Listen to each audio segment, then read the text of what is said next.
Right breaking news చూస్తున్నాం. Telangana CM Revanth Reddy ఢిల్లీలో పర్యటిస్తున్నారు. 11 గంటలకు న్యూజెర్సీ గవర్నర్ తో రేవంత్ భేటీ కానున్నారు.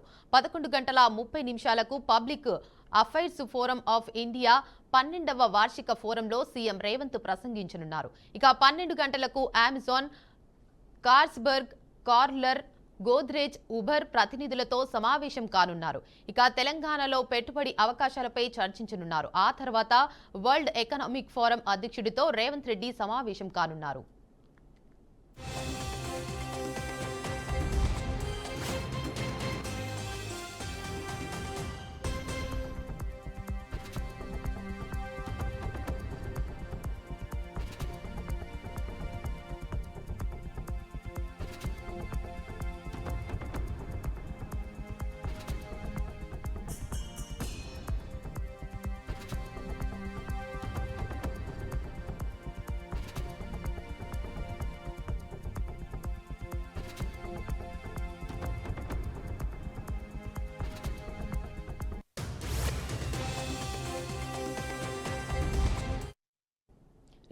బ్రేకింగ్ న్యూస్ చూస్తున్నాం. తెలంగాణ సీఎం రేవంత్ రెడ్డి ఢిల్లీలో పర్యటిస్తున్నారు.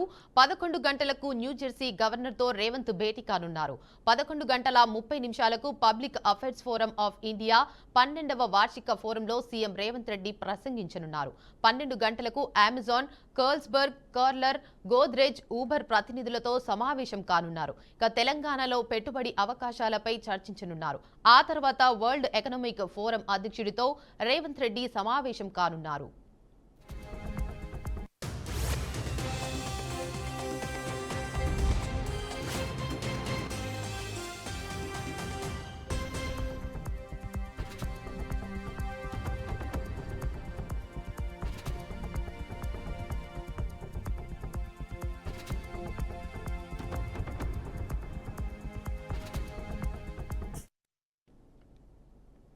తిరుపతి జిల్లా లీలామహల్ జంక్షన్ సమీపంలోని అమెరికన్ బార్ వద్ద రాత్రి అల్లరి మూకలు హల్చల్ చేశాయి. వెకిలి చేష్టలతో రోడ్డుపై వెళ్లే వారిని ఇబ్బందులు గురిచేశారు. రోడ్డుపై వెళ్తున్న తల్లి కూతురు పట్ల పోకిరీలు అసభ్యకరంగా వ్యవహరించారు. మత్తులో వీర విహారం చేయడంతో భయంతో తల్లి యువతి పరుగులు తీశారు. గమనించిన స్థానికులు 6 యువకుల్లో 3 పట్టుకుని రోడ్డుపై పడేసి చావబాదారు.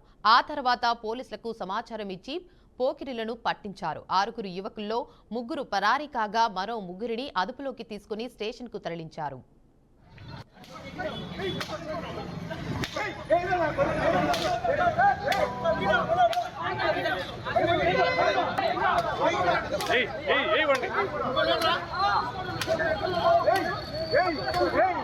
ఇది లీలామాల్ సర్కిల్ డౌన్లో ఇది. ఇక్కడ వీడు తాగొచ్చి రోడ్లో పోయే వాళ్ళందరినీ కొడుతున్నాడంట, మాటలతో కొడుతున్నాడంట. పోలీసులు తగిన గుణపాఠం చెప్తున్నారు. వాడు కూడా వీడు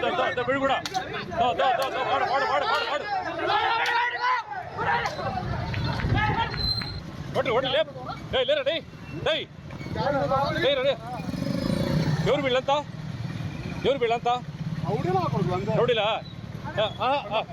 లాకర్ ఉండండి. తప్పు కదా, ఎందుకు మరి చేస్తారు ఇట్లా? తిరుపతిలో పవిత్రమైన తిరుపతిని అపవిత్రం చేస్తున్నారు కదరా మీరు. ఏం మనుషులరా మీరు? వీడా ఏంది? వీళ్ళు కొట్టారా? శిస్తాలతో కొట్టారా? కావాలి తగిన గుణపాఠం చెప్పండి వాడికి.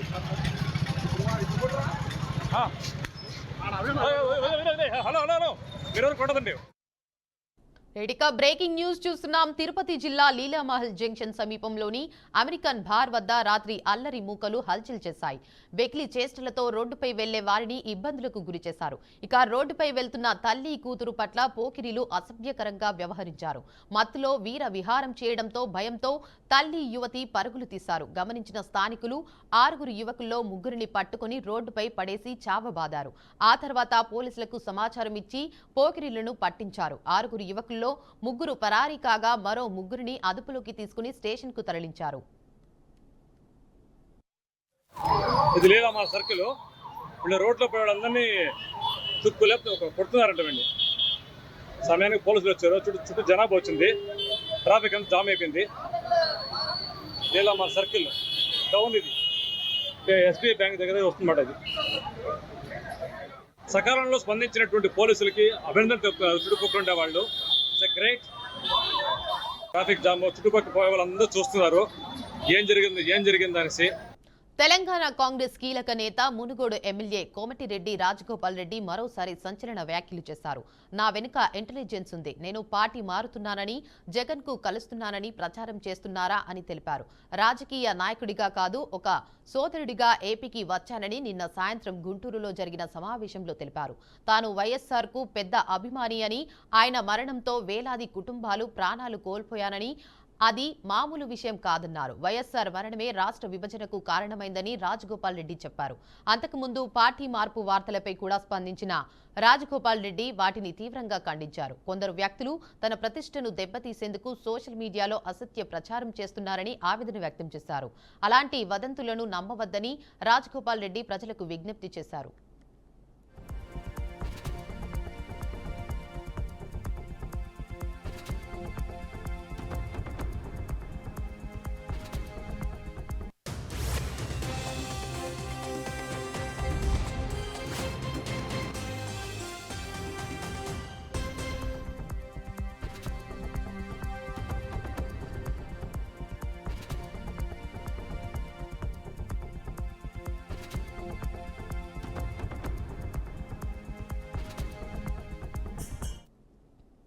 తెలంగాణ కాంగ్రెస్ కీలక నేత మునుగోడు ఎమ్మెల్యే కోమటిరెడ్డి రాజగోపాల్ రెడ్డి మరోసారి సంచలన వ్యాఖ్యలు చేశారు. నా వెనుక ఇంటెలిజెన్స్ ఉంది, నేను పార్టీ మారుతున్నానని, జగన్ ను కలుస్తున్నానని ప్రచారం చేస్తున్నారా అని తెలిపారు. రాజకీయ నాయకుడిగా కాదు, ఒక సోదరుడిగా ఏపీకి వచ్చానని నిన్న సాయంత్రం గుంటూరులో జరిగిన సమావేశంలో తెలిపారు. తాను వైఎస్ఆర్ కు పెద్ద అభిమాని అని, ఆయన మరణంతో వేలాది కుటుంబాలు ప్రాణాలు కోల్పోయానని, అది మామూలు విషయం కాదన్నారు. వైఎస్ఆర్ మరణమే రాష్ట్ర విభజనకు కారణమైందని రాజగోపాల్ రెడ్డి చెప్పారు. అంతకుముందు పార్టీ మార్పు వార్తలపై కూడా స్పందించిన రాజగోపాల్ రెడ్డి వాటిని తీవ్రంగా ఖండించారు. కొందరు వ్యక్తులు తన ప్రతిష్టను దెబ్బతీసేందుకు సోషల్ మీడియాలో అసత్య ప్రచారం చేస్తున్నారని ఆవేదన వ్యక్తం చేశారు. అలాంటి వదంతులను నమ్మవద్దని రాజగోపాల్ రెడ్డి ప్రజలకు విజ్ఞప్తి చేశారు.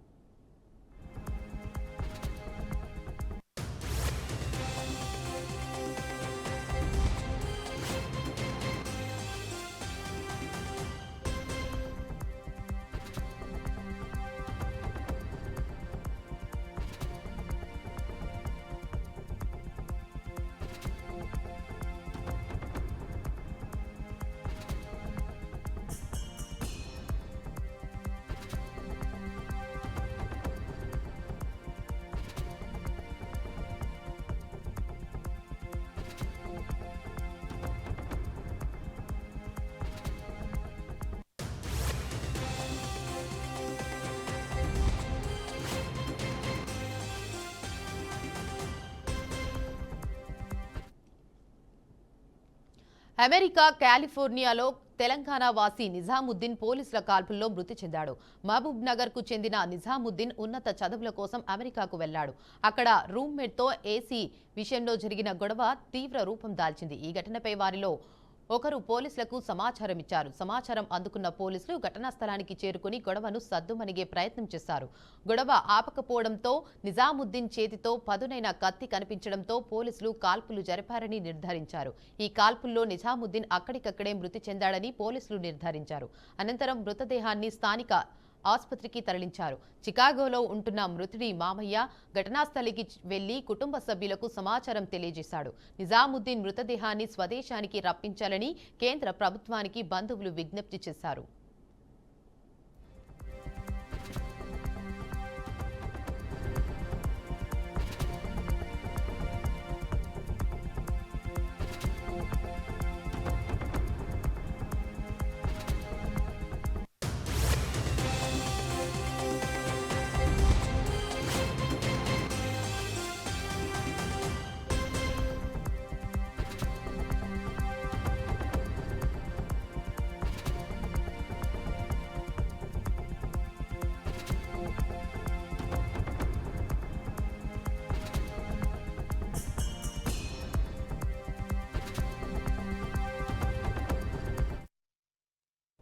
అమెరికా కాలిఫోర్నియా తెలంగాణ వాసి నిజాముద్దీన్ పోలీసుల కాల్పుల్లో మృతి చెందాడు. మహబూబ్ నగర్ కు చెందిన నిజాముద్దీన్ ఉన్నత చదువుల కోసం అమెరికాకు వెళ్లాడు. అక్కడ రూమ్మేట్ తో ఏసీ విషయంలో జరిగిన గొడవ తీవ్ర రూపం దాల్చింది. ఈ ఘటనలో వారిలో ఒకరు పోలీసులకు సమాచారం ఇచ్చారు. సమాచారం అందుకున్న పోలీసులు ఘటనా స్థలానికి చేరుకుని గొడవకు సద్దుమణిగే ప్రయత్నం చేశారు. గొడవ ఆపకపోవడంతో నిజాముద్దీన్ చేతితో పదునైన కత్తి కనిపించడంలో పోలీసులు కాల్పులు జరిపారని నిర్ధారించారు. ఈ కాల్పుల్లో నిజాముద్దీన్ అక్కడికక్కడే మృతి చెందాడని పోలీసులు నిర్ధారించారు. ఇక అనంతరం మృతదేహాన్ని స్థానిక ఆసుపత్రికి తరలించారు. చికాగోలో ఉంటున్న మృతుడి మామయ్య ఘటనా స్థలికి వెళ్లి కుటుంబ సభ్యులకు సమాచారం తెలియజేశాడు. నిజాముద్దీన్ మృతదేహాన్ని స్వదేశానికి రప్పించాలని కేంద్ర ప్రభుత్వానికి బంధువులు విజ్ఞప్తి చేశారు.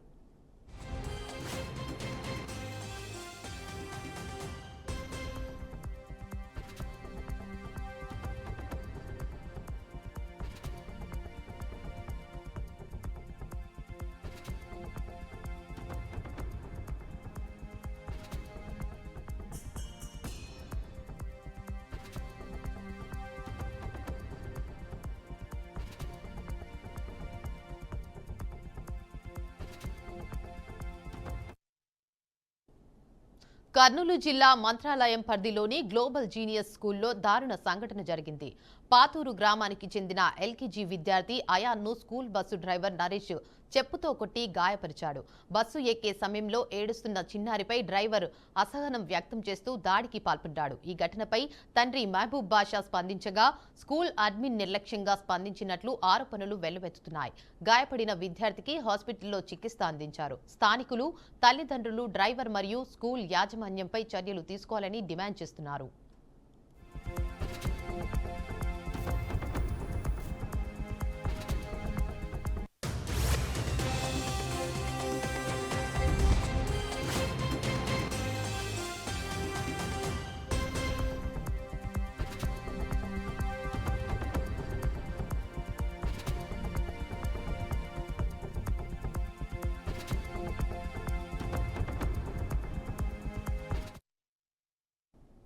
నంద్యాల జిల్లా ఆత్మకూరు మండలం ముసళ్లమడుగులో విషాదకర ఘటన చోటు చేసుకుంది. గ్రామస్తుల దాడులు, బెదిరింపులను భరించలేక వెంకటేశ్వర పురుగుల మందు తాగి ప్రాణాలు కోల్పోయాడు. దీనిపై బాధితుడు ఫిర్యాదు చేసినా పోలీసులు ఎలాంటి చర్యలు తీసుకోలేదని కుటుంబ సభ్యులు ఆరోపించారు. మృతుని కుటుంబాన్ని పరామర్శించిన సిపిఎం నాయకులు దాడికి పాల్పడిన వారిపై కఠిన చర్యలు తీసుకోవాలని, నిర్లక్ష్యంగా వ్యవహరించిన ఎస్ఐని సస్పెండ్ చేయాలని డిమాండ్ చేశారు. అంతేకాకుండా మృతుని కుటుంబానికి 2 ఎకరాల భూమి, 10 లక్షల ఎక్స్గ్రేషియా నష్టపరిహారం మంజూరు చేయాలని ప్రభుత్వం వద్ద విజ్ఞప్తి చేశారు. లేకపోతే ఆత్మకూరు బస్టాండ్ వద్ద ధర్నాకు దిగుతామని సిపిఎం హెచ్చరించింది.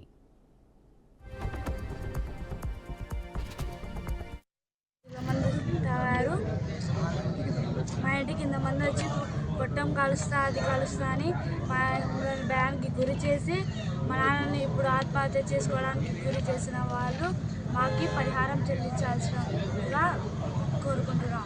కానీ నాకు మా ఇంటి మందికి 30-40 మంది వచ్చినారు. వాళ్ళలో మాకు కొన్ని పేర్లు గుర్తుకున్నాయి. వాళ్ళ పేర్లు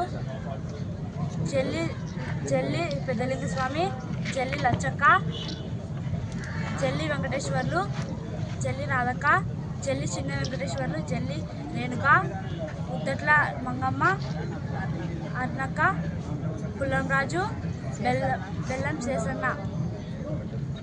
కట్టలు తీసుకొని పెట్రోల్ తీసుకొని అంటియడానికి వచ్చారు.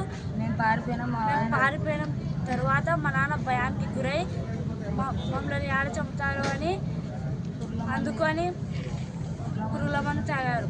మా నాన్న 30-40 మంది వచ్చి 7 గంటలు బిడ్డలు వేసి వాళ్ళైనా పిల్లలకల్లా పారిపోతూ 7 గంటలు పిల్లలకల్లా పారిపోయినా మా ఆయన ఇంట్లోనే ఉండడానికి ఏడ చంపుతారేమోనని పుల్ల మంది వేసుకొని వచ్చినారు. ఇంటి పక్కల ఉండే వెంకటేశులు, జల్లి వెంకటేశులు, జల్లి లచ్చక్క, జల్లి శివమ్మ, జల్లి చిన్న వెంకటేశులు, పెద్ద వెంకటేశులు, పుల్లం రాజు, చేసన్న, బెల్లం చేసన్న, రేణుక, ఉద్దట్ల మంగమ్మ, ఉద్దట్ల జల్లి సీను పెట్టినాం కానీ ఎస్ఐ తీసుకోలే. ఇంతకుముందు నవీన దాడి చేయడానికి వచ్చింటే పెట్టినాం. ఎస్ఐ ఏం పట్టించుకోలే. ఆ రోజు పట్టించుకుంటే కూడా మాకు ఈ పరిస్థితి జరగకపో. చంద్రశేఖర్ శేఖర్ గౌడ్. నాకు న్యాయం జరగాలి, వాళ్ళకి శిక్ష ఇవ్వాలా.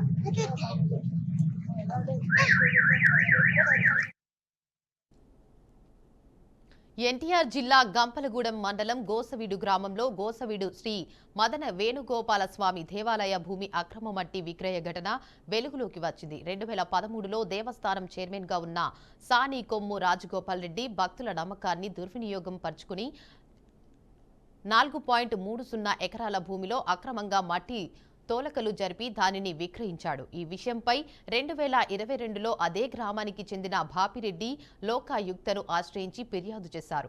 ఈ ఫిర్యాదు ఆధారంగా ఎన్టీఆర్ జిల్లా ఎండోమెంట్ అధికారి కమిషనర్ నటరాజన్ షణ్ముఖ, ఇన్స్పెక్టర్ దేవి అనురాధ సిబ్బందితో గోసవీడులోని భూములను పరిశీలించారు. సుమారు 6 అడుగుల లోతులో 4.30 ఎకరాల భూమి మట్టితో త్రవ్వబడినట్లు నిర్ధారించగా, ఈ విధంగా భూమి పల్లం అవడంతో పంటల సాగుకు వీలు లేకుండా దేవస్థానానికి 4-5 లక్షల రూపాయల ఆదాయ నష్టం జరిగినట్లు తేలింది. ఇక మొత్తం 20.65 ఎకరాల భూమి ఉన్న ప్రస్తుతం దేవాలయానికి వచ్చే ఆదాయం కేవలం 90,000 మాత్రమే. ఇది గుడి వార్షికోత్సవ ఖర్చులు, అర్చకుడి జీతానికి సరిపడటమే.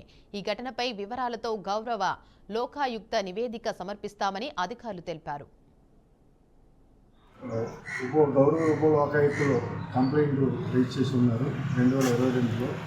అంటే ఈ గోసవీడు గ్రామంలో మదనగోపాల స్వామి దేవస్థానం ఉంది. ఆర్ఎస్ నెంబరు 68లో 4 ఎకరాల 30 సెంట్లు. 2013లో ఇక్కడ ఎవరైతే చైర్మన్గా పనిచేశారో వారు మట్టితో కొన్ని ఆక్రమణ చేసి ఉన్నారని చెప్పి ఆయన కంప్లైంట్ ఫైల్ చేశారు. దాని నిమిత్తం మేము మా ఆఫీసు స్టాఫ్ తర్వాత ఇన్స్పెక్టర్ గారిని తీసుకుని ఇక్కడికి రావడం జరిగింది. అలాగే ఎవరైతే పిటిషనర్ గారు ఉన్నారో కాపిరెడ్డి గారు వారిని తీసుకుని, అంటే సైట్ మాకు ఐడియా లేదు కాబట్టి పిటిషనర్ గారిని కూడా తీసుకుని పొలంలో సైట్ చూడడం జరిగింది. సుమారు వారి కంప్లైంట్ ఏదైతే దాఖలు చేశారో దాని ప్రకారం చూస్తే సుమారు 6 అడుగులు మట్టి తవ్వి విక్రయించడం జరిగింది. అందువల్ల ఈ దేవస్థానానికి సుమారు 20 ఎకరాల 65 సెంట్లు భూమి ఉన్నప్పుడు కూడా 8 ఎకరాల 26 సెంట్లు అర్చకుడు సర్వీస్ నిమిత్తం, అలాగే 50 సెంట్లు పట్టుకెళ్ళి నిమిత్తం వాళ్ళకి అలాగే చేసినప్పుడు కూడా మా దేవస్థానానికి 8 ఎకరాలు భూమి ఉంది. అందులో మాకు 4 ఎకరాలు పోతే మిగిలిన 8 ఎకరాల చివరికి 90,000 రూపాయల ఆదాయం వస్తుంది. ఆదాయం వార్షిక ఖర్చులకి ఆదాయానికి కరెంటు సరిపోతుంది. పాపిరెడ్డి గారు కృష్ణా జిల్లా గన్నవరం నియోజకవర్గంలోని గన్నవరం మండల రెవెన్యూ కార్యాలయంలో మండల పరిధిలోని గ్రామ సహాయకులు ధర్నా నిర్వహించారు. సుమారు 50 సంవత్సరాలుగా రెవెన్యూ శాఖలో పనిచేస్తున్న వారిగా వారు గత వైసీపీ ప్రభుత్వం ఇచ్చిన జీతం పెంపు హామీని ఇప్పటికీ పొందలేదని తెలిపారు. మండల గ్రామ పరిధిలో ఎక్కువ పని భారం ఉన్నప్పటికీ కొన్ని సంవత్సరాలుగా కేవలం 10,000 రూపాయల వేతనంలో మాత్రమే పనిచేస్తున్నారని అసంతృప్తి వ్యక్తం చేశారు. వారు నైట్ డ్యూటీలను రద్దు చేయాలని, పెరుగుతున్న ఖర్చులకు అనుగుణంగా వేతనాన్ని పెంచి కనీసం 25,000 రూపాయలు పే స్కేలు ఇవ్వాలని డిమాండ్ చేశారు. ప్రభుత్వం స్పందించకపోతే ఈ ధర్నాను రాష్ట్ర వ్యాప్తంగా ఉధృతం చేస్తామని వారు హెచ్చరించారు.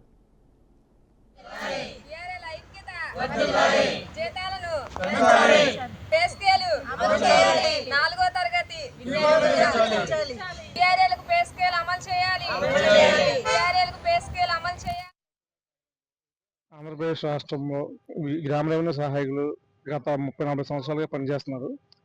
అయితే వీఆర్ఓలు ఎదుర్కొంటున్న సమస్యల మీద రాష్ట్ర కమిటీ పిలుపు మేరకు 4 రోజులు కార్యాచరణ ప్రవేశపెట్టడం జరిగింది. అయితే అందులో భాగంగా ఒక 2 రోజులు 18-19 తారీఖుల్లో తహసీల్దార్ కార్యాలయ నిరసన కార్యక్రమాలు, తర్వాత శనివారం 20వ తారీఖున రెవెన్యూ డివిజన్ కార్యాలయ ఎదుట నిరసన కార్యక్రమాలు, ధర్నా కార్యక్రమం, 22వ తారీఖున కలెక్టర్ గారి కార్యాలయం ఎదుట ధర్నా కార్యక్రమం చేయడం జరుగుతుంది. వీఆర్ఏలు మొదటి నుంచి కూడా రెవెన్యూ డిపార్ట్మెంట్లో పనిచేస్తూ సాధారణ జీతాలతో గ్రామంలోనే విధులు నిర్వహిస్తూ ఉండేవారు. కానీ మారుతున్న కాలానికి అనుగుణంగా వీఆర్ఏలు కానీ వీఆర్ఓలు కానీ అందరూ కూడా కార్యాలయాలకు రావడం, డిపార్ట్మెంటు కానీ ప్రభుత్వం కానీ ఇచ్చే పథకాలను అమలుపరచడంలో కానీ లేదా ప్రజల సమస్యలను అధికారుల దృష్టికి తీసుకెళ్తాం కానీ వీఆర్ఏలకి అమితమైన భారం ఏర్పడుతుంది. మారుతున్న కాలానికి అనుగుణంగా విఆర్ఓలకు మారుస్తున్నారే కానీ ఆఫీస్ స్టాఫ్కు మారుస్తున్నారే కానీ రెవెన్యూ డిపార్ట్మెంట్లో పనిచేస్తున్న తహసీల్దార్ క్యాడర్ నుంచి విఆర్ఏ క్యాడర్ వరకు అంతా కూడా రూల్స్ చేంజ్ అవుతున్నాయి కానీ విఆర్ఏల జీవితాలు మాత్రం ఎటువంటి మార్పు లేదు. ఆంధ్రప్రదేశ్ ఇప్పుడు ధరలు బాగా పెరిగిపోయినాయి, మా జీతాలు బాగా తక్కువ. వాటిని బట్టి ఫ్యామిలీని పోషించాలంటే మాకు కష్టమే కదా. దానికి ఏంటంటే జీతం పెంచాలని, ప్రమోషన్స్ ఇవ్వాలని, డ్యూటీస్ బాగా ఎక్కువైపోతున్నాయి.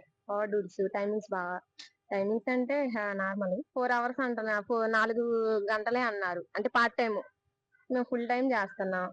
కొంచెం ఇబ్బందులుగా ఉంటున్నాయి అంతే. ప్రమోషన్స్ ఇవ్వాలి, పే స్కేల్ అమలు చేయాలి, 4వ తరగతి ఉద్యోగులుగా గుర్తించాలి, జీతాలు పెంచాలి.